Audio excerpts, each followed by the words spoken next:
Well, welcome back to Whole Bible Study with Tanya Noy. I'm honored you're joining me again today. If you're just tuning in, we've been walking through the story of Joseph, his rise from betrayal to leadership in Egypt, and the emotional reunion with his family. In the last chapter, Jacob gave a prophetic blessing to Joseph's sons, Ephraim and Manasseh, symbolically adopting them into the tribes of Israel. Now in Genesis 49, we reach a climactic moment. Jacob gathers all 12 of his sons to pronounce a series of prophetic blessings and warnings over them before he dies. These aren't just parting words from a father. They lay the spiritual and tribal foundations for the future of Israel. Let's read Genesis chapter 49 together. Genesis 49, and we're going to read from the NIV. When Jacob called his sons and said, "Assemble yourselves that I may tell you what will happen to you in the days to come. Gather around and listen, sons of Jacob. Listen to your father Israel. Reuben, you are my firstborn, my might, the first sign of my strength, excelling in honor, excelling in power. Turbulent as the waters, you will no longer excel. For you went up into your father's bed, into my couch, and defiled it. Simeon and Levi are brothers. Their words are weapons of violence.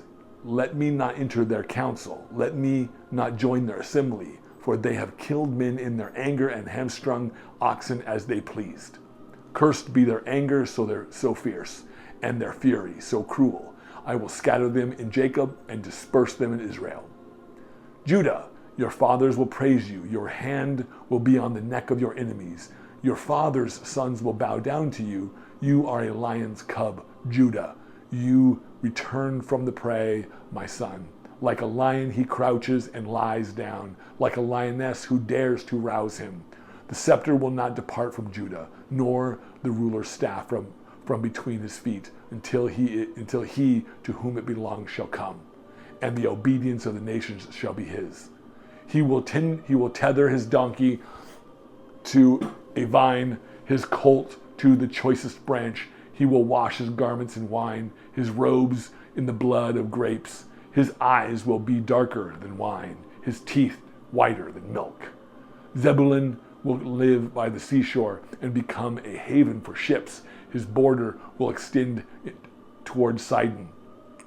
Ishchar is a raw-boned donkey lying down amongst the sheep pens. When he sees how good his resting place is and how pleasant is his land, he will bend his shoulder to the burden and submit to forced labor. Dan will provide justice for his people. As one of the tribes of Israel, Dan will be a snake by the roadside, a viper along the path that bites the horse's heels so that its riders tumble backward. I look for your deliverance, Lord. Gad will be attacked by a band of raiders, but he will attack them at their heels. Asher's food will be rich. He will provide delicacies fit for a king. Naphtali is a doe set free that bears beautiful fawns. Joseph is a fruitful vine near a sprig whose branches climb over the wall. With bitterness, archers attack him. They shot at him with hostility, but his bow remained steady. His strong arms stayed limber because of the hand of the mighty one of Jacob, because of the shepherd, the rock of Israel, because of your father's God who helps you, because of the Almighty who blesses you with blessings of the skies above, blessings of the deep springs below, blessings of the breast and the womb. Your father's blessings are greater than the blessings of the ancient mountains, than the bounty of the age-old hills. Yet let all these rest on the head of Joseph, on the brow of the prince among his brothers. Benjamin, a ravenous wolf, in the morning he devours the prey, in the evening he divides the plunder. All these are 12 tribes of Israel, and this is what their father said to them when he blessed them, giving each of them a blessing appropriate to him. Then he gave them these instructions. I am about to be gathered to my people. Bury me with my fathers in the cave in the field of Ephron the Hittite, the cave in the field of Machpelah near Mamre in Canaan, which Abraham bought along with the field as a place from Ephron to Hittite. There Abraham and his wife Sarah were buried. There Isaac and his wife Rebekah were buried, and there I bury Leah, and the field and the cave in it were bought from the Hittites. When Jacob had finished giving instructions to his sons, he drew his feet up into the bed, breathed his last, and was gathered to his people. Now for the deep dive in Genesis 49. Genesis 49 stands as one of the most remarkable and mysterious passages in the book of Genesis. On the surface, it's Jacob's farewell speech, a father's final words to his 12 sons before his death. But when we listen closely, we realize that this chapter is not merely a poetic blessing or a personal will. It is prophecy. It is theology. It is political roadmap. It is ancient Hebrew tribal history. Jacob's words are structured more like oracles than blessings. He begins by gathering his sons and telling them, "Let me tell you what will happen to you in days to come." That phrase in Hebrew, Batcharet Hayamin, literally means in the latter days. This exact term is used in many prophetic books to signal visions about the distant future, often messianic or apocalyptic. So already Jacob is casting his words forward, not just over his sons' lives, but over their descendants, over their tribal futures, over their very soul of the nation of Israel. So let's walk through each son's blessing or judgment and explore the theological and historical depth embedded in them. Reuben, firstborn. Reuben is the firstborn and as such should receive the double portion of the blessing and leadership, but instead Jacob rebukes him. Unstable as water, you shall not have preeminence. The Hebrew unstable is pachaz, meaning reckless, boiling over, like undisciplined water that overflows its banks. Jacob recalls Reuben's sin with Bilhah, Jacob's concubine, an act of sexual dominance that challenged his father's authority in Genesis 35:22. This isn't just moral disgust, it's disinheritance. Reuben forfeits the rights of the firstborn, and we later see this reflected in the tribal arrangement. Joseph, through his sons Ephraim and Manasseh, receives the double portion, and Judah receives leadership. Historically, the tribe of Reuben faded into relative obscurity. They settled east of the Jordan and were often uninvolved or passive during critical battles, Judges 5:15-16. Reuben becomes a cautionary tale. Privilege without character cannot sustain leadership. Now, Simeon and Levi, violence and scattering. Jacob's condemnation of Simeon and Levi is one of the most severe. Let me not enter their council. These are the brothers who massacred the men of Shechem in retaliation for the rape of their sister Dinah in Genesis 34. Jacob is still grieved by their excessive violence. The phrase, "I will divide them in Jacob and scatter them in Israel," became a self-fulfilling prophecy. The tribe of Simeon was eventually absorbed into Judah and lost its distinct territory. Levi, interestingly, was also scattered, but in a redemptive way. After standing with Moses during the golden calf incident in Exodus 32, the Levites were consecrated as priests and given cities throughout Israel, rather than one contiguous land. Their scattering became their ministry. This is one of the many examples where divine judgment and redemptive intertwine, where consequences remain but are transformed into purpose. Judah, the rise of the scepter. Judah's blessing is the longest and most prophetic. Jacob calls him a lion, invoking strength and dominion. The scepter shall not depart from Judah until he to whom it belongs shall come. This is the first clear messianic prophecy in Scripture concerning the line of David and ultimately Jesus.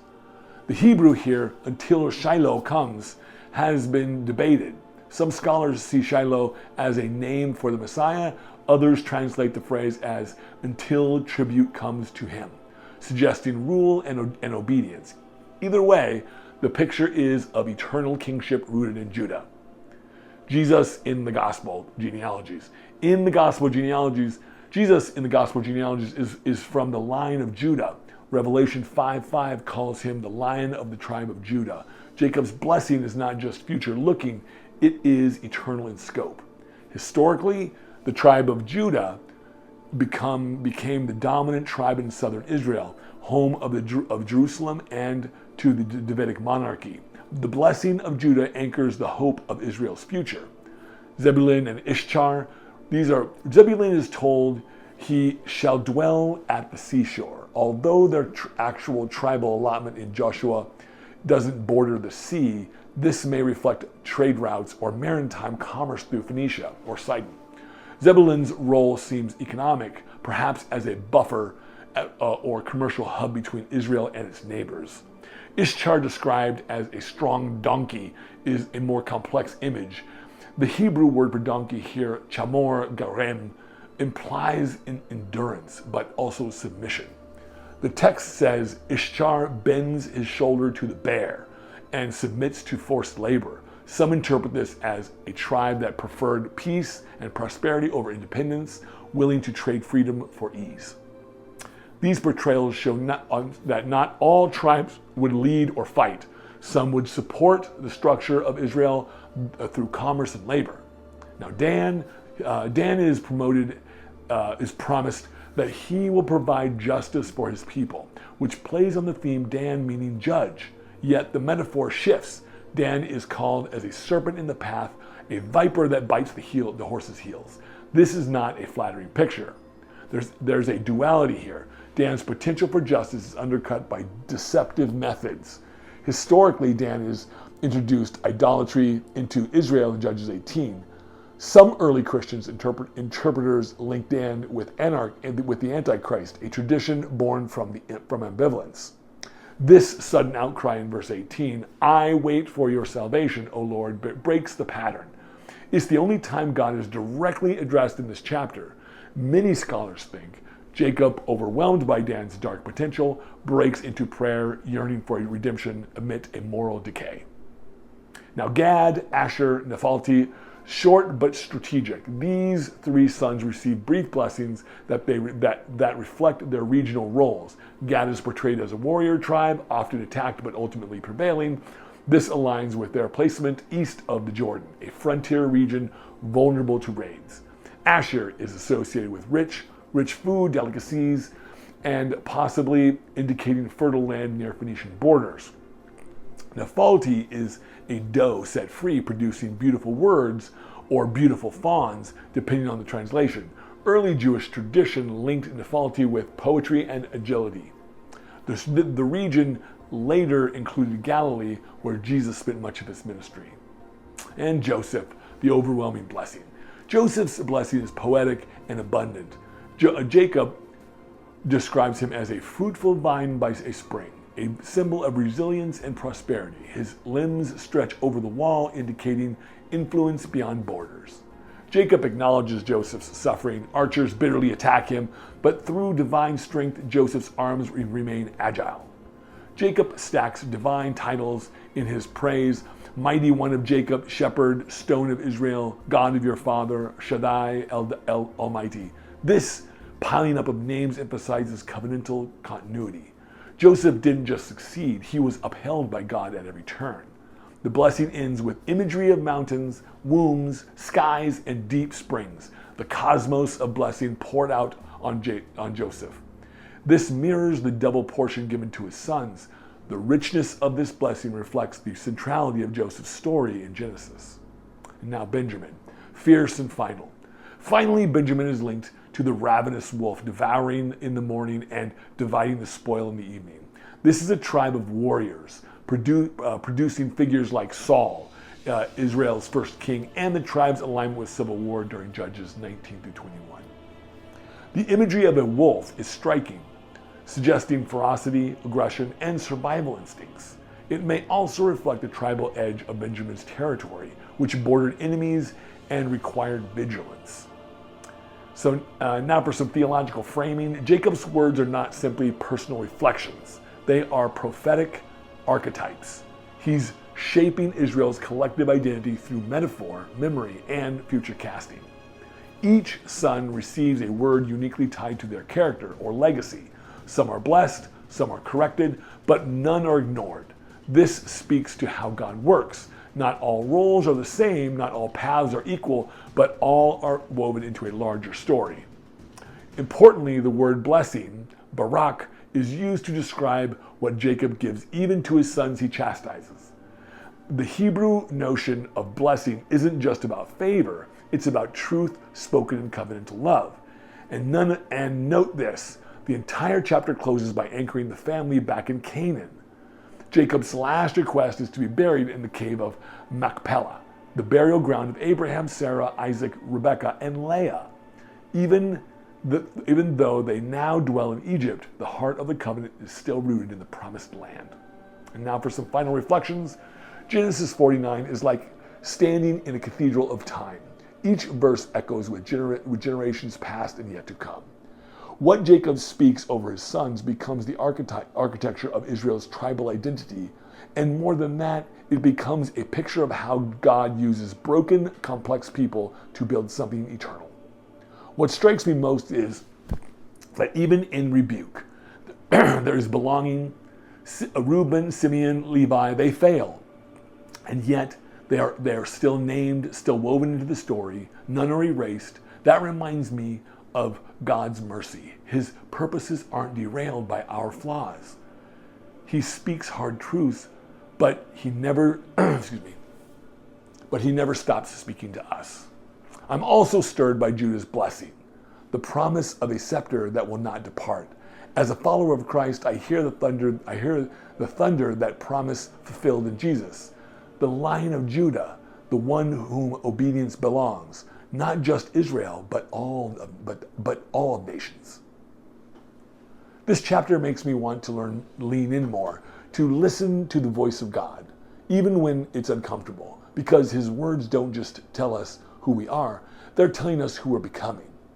Thank you for staying with me today. I know this chapter was dense, layered, and prophetic.